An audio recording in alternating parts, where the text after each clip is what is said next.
Повестка қол қойды. 17-де бармасақ, пожалуйста, алып барғыла. Ешқандай ознакомление болмайды, бұл жерде.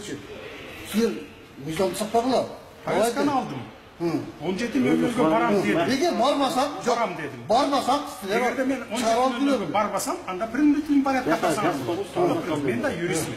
Мен да жақсы білемін. Ознакомлениеге де жазбаймын. Sen mağa повестка бердің. Мына бүт маған тартылады. Албетте бұл өзіңердікі. Бізге көрсөтпейсіңдер. Сен неге шығарбайсыңдар? Мен да юристмін да. Ошон үчүн мен жазбаймын. Мен повестканы азыр алдым. Эмнеге ондай работа өзүңүз мына? Мен аны барып туруп койгон. УКМКдан барып туруп. Жок, ешқандай.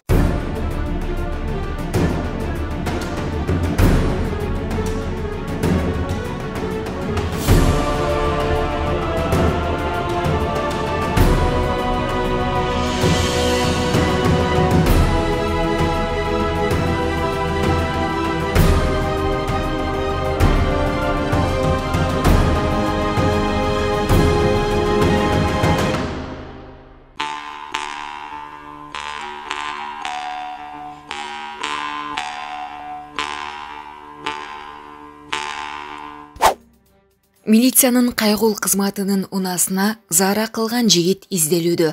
Аталган окуянын видеосу интернетке жайылган. Видео менен активист Болот Ибрагимов да бөлүшкөн. Бүгүн 18 октябрда Акипресс агенттигине милициянын кайгул кызматынын басма сөз кызматы билдиргендей, окуя кечээ 17 октябрь күнү таңкы саат 5те Манас проспектиси менен Фрунзе көчөсүнүн кесилишинде болгон. Кайгуулчулар ашканага тамактануу үчүн киришкен. Ал жакта 15 мүнөттөй болушкан. Анан кийин аларга чакыруу түшүп, ошол жакка барышкан. Кызматкерлер ашканада отурушканда белгисиз адам ушул нерсени кылыптыр. Учурда ал изделүүдө. Жоопкерчиликке тартылат деди Бишкек шаарынын кайгул кызматынын басма сөз катчысы Байказы Айтикул уулу. Булак Баракелди. Садыр Жапаровду президенттик шайлоого катышуусуна эч кандай тоскоолдуктар жок. Бул тууралуу бүгүн 18 октябрда Жогорку кеңештин депутаты Өмүрбек Текебаев кабарлады. Депутаттын айтымы боюнча мыйзамдын талаптарына жооп берген ар бир жаран президенттикке талапкерлигин коюуга укуктуу. Анын ичинде Жапаровдагы бирок катышуучулар үчүн белгилүү чектөөлөр бар. Мисалы курактык чектөө 35 жаштан кичүү эмес жана 75 жаштан жогору эмес жана жашаганга талапкер өлкөдө жалпы 15 жыл жашаган жана Кыргызстандан башка жарандыгы жок болушу керек деп белгиледи Текебаев. Эгерде Садыр Жапаров мамлекет башчысынын милдетин аткаруучунун функцияларын Жогорку кеңештин төрагасына өткөрүп берсе, шайлоого катышууга укуктуу жана ошондой эле шайлоо учурунда премьер-министрдин милдетин убактылуу токтотушу керек. Буга кошо бул чектөөлөр шайлоонун таза өтүшүн, шайлоонун бардык катышуучулары үчүн бирдей шарттарды түзүүнү жана адамдардын аларга болгон ишенимин жогорулатуу максатында иштелип чыккан. Бул чектөөлөрдү адамзат эч жактан бери ойлоп тапкан. Алар Садыр Жапаровдун тарапкерлери үчүн ойлоп табылган эместигин кошумчалады Текебаев. Менин оюмча ал шайлоого ишеним арткан адамдарга өзү кызыктар болушу керек. Чындыгында адилетсиз өткөн парламенттик шайлоонун айынан 5 октябрдагы окуялар болуп өттү деп айтты Өмүрбек Текебаев. Булак Назар Ньюс KG. Талас облусунун 37 жаштагы Айбек Бузурманкулов, ал эми Нарын облусунун 52 жаштагы Сабыркул Ашымбаев жетектемей болду. Бул тууралуу өкмөттүн маалымат кызматы кабарлады. Тиешелүү буйруктарга өкмөт башчы Садыр Жапаров кол койгон. Эске сала кетсек, буга чейин өкмөттүн Талас жана Нарын облусунда ыйгарым укуктуу өкүлдөрү болуп Марат Мураталиев менен Эмилбек Алымкулов иштеп келген. Октябрдын башында шайлоодон кийин нараачылык жаралып, эл митингге чыкканда эки облустун башчысы тең эл менен экенин айтып, кызматтан кетүү арыздарын жазган. Бирок легитимдүү өкмөт шайлангыча аймактын тынчтыгы үчүн иштеп берерин айтып, кайра ишке кайтышкан. Булак Спутник KG. Жогорку кеңештин депутаты Төрөбай Зулпукаров Жогорку кеңешке 2ден көп жолу депутат болуп келүүгө чектөө киргизүүнү сунуштады. Анын ырасташынча дал ушундай жол менен гана люстрация кылып, саясатка жаштардын келишин камсыздоого болот. Шайлоо кодексине макул болсоңуздар, Жогорку кеңештин депутаты 2 жолкудан ашык депутат боло албайт деген норманы дагы киргизип койсок болот эле. Ошондо гана таза шайлоо болуп, жаштарга жол ачылат, деди Зулпукаров.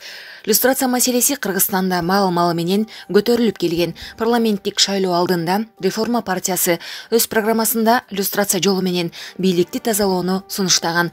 Партиядагылар люстрация тууралуу мыйзам кабыл алып, бийликке коррупциялык кландык системаны түзүүгө, саясий оппоненттерин куугунтуктоого, кылмыш иштерин мыйзамсыз козгоого, акыйкатсыз чечим чыгарууга байланышы бар адамдарга бийликке келүүгө чектөө киргизилери келген. Булак элдик медиа. Жума күнү Ысык-Көл облусунун Каракол шаарындагы Ибрахим Ажы атындагы мечитинде өкмөттүн Ысык-Көл облусундагы ыйгарым укуктуу өкүлү Балбак Төлөбаев облустук казыяттын ишмердүүлүгү менен таанышып, эл менен жолукту. Бул тууралуу муфтияттын басма сөз кызматынан маалымдашты. Маалым болгондой, жума намазынан соң облустук казыят менен биргеликте элибиздин амандыгын, тынчтыгын, мамлекетибиздин жаркын келечегин жараткан Алла Тааладан тилеп, дуа кылып, курмандык чалынды. Ошондой эле 5 октябрдан 6 октябрга караган түнү Бишкек шаарынын Ала Тоо Борбордук аянтында каза болгон 19 жаштагы Үмүтбек Алтынбек уулуна, дин аалымы Чубак Ажы Жайыловдун рухуна жана жалпы көз өтүп кеткен ата-бабаларыбызга багышталып Куран окулду. Курмандык чалуу ибадат. Алла Таалам элибизде, жерибизде тынчтык берип, курмандыкты кабыл кылган болсун. Бардыгыбыз ынтымакта, биримдикте болуп, мамлекетибиздин эртеңки жаркын келечегине ар бирибиз салым кошолу, деди облус казысы Алмазбек Ажы Сагындыков. Булак Барс медиа. Маданият, маалымат жана туризм министрлигинин борбордук аппараты Азамат Жаманкуловду урмат сый менен узатты. Бул тууралуу аталган министрликтин басма сөз кызматынан билдиришти.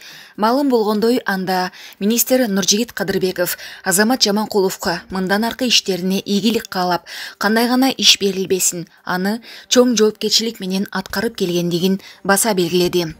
Азамат Капарович маданият тармагында жасалып жаткан ар бир ишке маани берип, аны майын чыгара иштеп, жогорку көрсөткүчтөргө жете алды. Бул көрсөткүч менен мамлекетибизде өз ишин мыкты билген жаш жетекчилер бар экендигин далилдеп койду, деп билдирди министр Нуржигит Кадырбеков.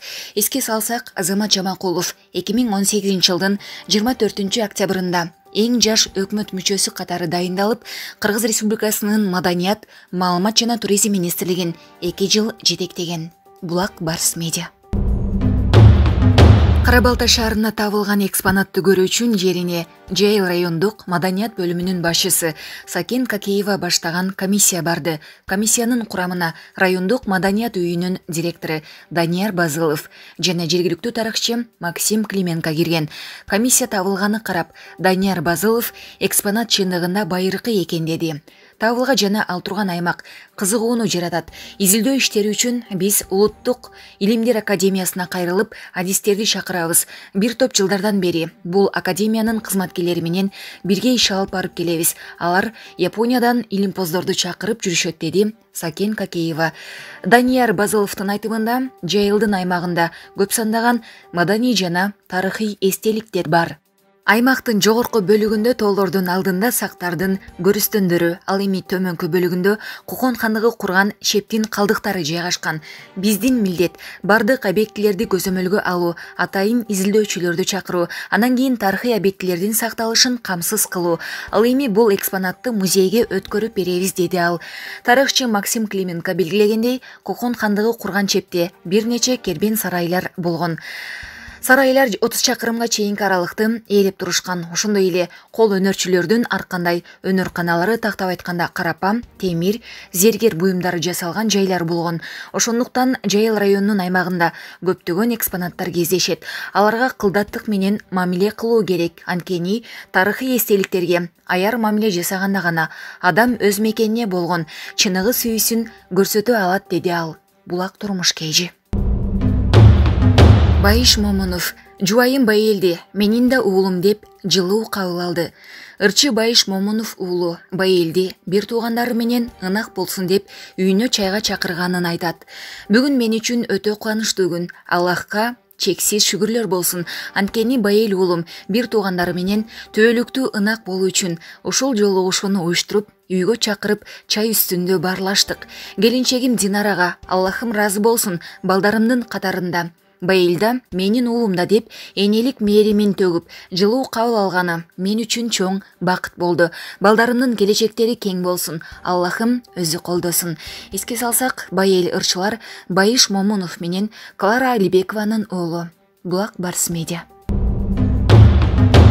Белгилүү журналист Улан Эгизбаевдин жубайы Сапаргүл Абдинабиева KG Group курулуш компаниясынын жетекчиси Имамидин Ташев тарабынан батир берилгенин жана анда уулу менен жашап жатканын айтат. Соңку окуяларда эч күнөөсүз кеткен Үмүтбектин жакындарына KG Group компаниясы үй бериптир деген кабардан улам. Мага да айрым журналисттер чалып, силерге убада кылган үйдү берди беле деп сурап жатышат. Ооба, бул компания Белекке бир бөлмөлүү квартира бергени чын. Биз азыр бала менен ошол үйдө жашап жатабыз. Жакында эле Чубак ажынын жакындарына да батир берип, ырашчылык алган компаниянын жетекчиси Имамидин Ташевко менин да рахматым чоң.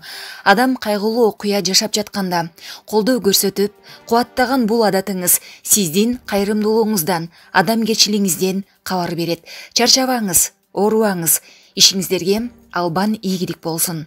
Булак Барс Медиа.